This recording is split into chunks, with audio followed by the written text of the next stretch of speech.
Bonjour à tous. Chaudière hybride à gaz ou pompe à chaleur hybride, est-ce qu'il existe vraiment des différences? Quels sont les avantages? C'est ce qu'on va voir dans cette vidéo.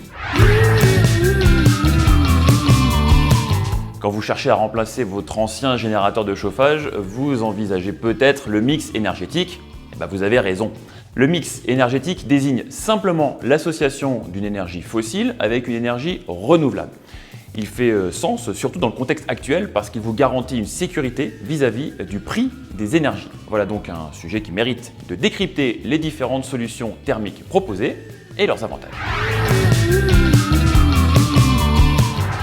Ce sont deux façons de décrire la même solution en fait. Un système composé de deux technologies qui se complètent en fonction de la température extérieure, une chaudière à gaz et une pompe à chaleur RO.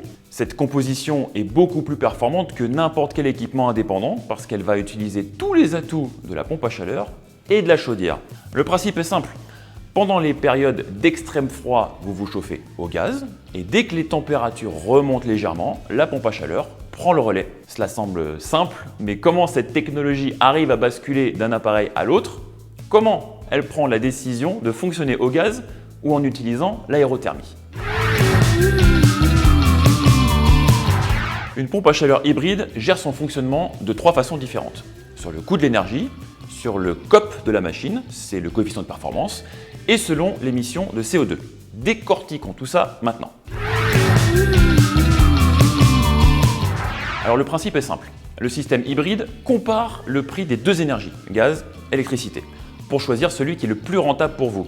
Dans plus de 80% des cas, au moins, avec les packs de Dietrich, il s'avère plus judicieux de se chauffer avec la pompe à chaleur. Dimensionnée jusqu'à une certaine fluctuation des températures extérieures, celle-ci est capable de produire parfois jusqu'à 4 fois plus d'énergie qu'elle n'en consomme. C'est en cas de grand froid que le système bascule automatiquement sur le générateur le plus rentable. Dans ce cas de figure, pour vous, il est plus rentable de vous chauffer au gaz et c'est ce que l'appareil va faire pour vous automatiquement. Vous vous demandez peut-être comment la pompe à chaleur hybride récupère les données actuelles sur le prix des énergies pour les comparer. Eh bien, au moment de la mise en service et de l'entretien de votre système thermique, l'installateur paramètre les coûts en se basant sur la moyenne officiellement communiquée par tous les fournisseurs d'énergie. Bien qu'on ait l'impression que les prix des énergies varient énormément ces derniers temps, il est quand même important de noter que cette moyenne annuelle est très fiable et elle permet quand même d'estimer la consommation au plus juste. Et la plupart du temps, les pompes à chaleur hybrides appliquent ce mode de fonctionnement. Vous avez probablement entendu parler de cet indice de performance que les professionnels du chauffage utilisent pour rapprocher deux solutions thermodynamiques. Si vous voulez en savoir plus, eh bien, regardez la vidéo dédiée à ce sujet, tout simplement. Le COP représente le rapport entre l'énergie produite par l'appareil et l'électricité consommée. Le système hybride analyse cette valeur constamment quand il fonctionne avec la pompe à chaleur. Et dès que le coefficient de performance instantané est inférieur au COP théorique, eh bien l'appareil bascule vers le générateur fossile, en l'occurrence la chaudière à gaz. Ce mode de gestion est moins utilisé que le premier, mais il reste tout à fait possible.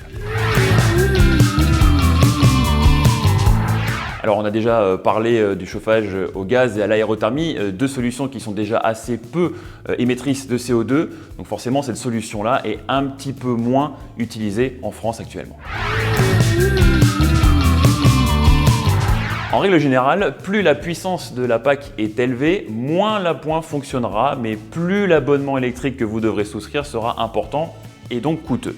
Les hybrides de Dietrich font automatiquement le choix de l'énergie la moins chère, selon les conditions données et vos besoins de chauffage et de production d'eau chaude. Un avantage supplémentaire, les systèmes hybrides de Dietrich sont exceptionnellement performants, ce qui garantit votre retour sur investissement dans les plus brefs délais. Avantage clé des pompes à chaleur hybrides de Dietrich, celles-ci assurent également la production d'eau chaude sanitaire, ce qui est quand même rare sur le marché, il faut bien le dire. Et à noter, en plus, qu'elles sont éligibles aux aides selon la loi des finances en vigueur. Vous l'avez compris, chez De Dietrich, nous croyons au futur du mix énergétique et aux technologies thermodynamiques modernes et fiables, et donc à la pompe à chaleur hybride qui répond parfaitement à tout cela. Et voici d'ailleurs le top 5 de vos bénéfices. Avec une PAC hybride de Dietrich, vous couvrez plus de 80% du besoin de chauffe en mode PAC et 100% en mode hybride. Selon la loi de finances en vigueur et l'appareil choisi, vous pourrez bénéficier des mêmes aides financières que sur la pompe à chaleur. Avec un système bi-énergie, vous bénéficiez aussi d'une sécurité lors des périodes de pointe durant l'hiver. La PAC hybride convient à tous les types de radiateurs, basses et hautes températures, ainsi qu'aux planchers chauffants.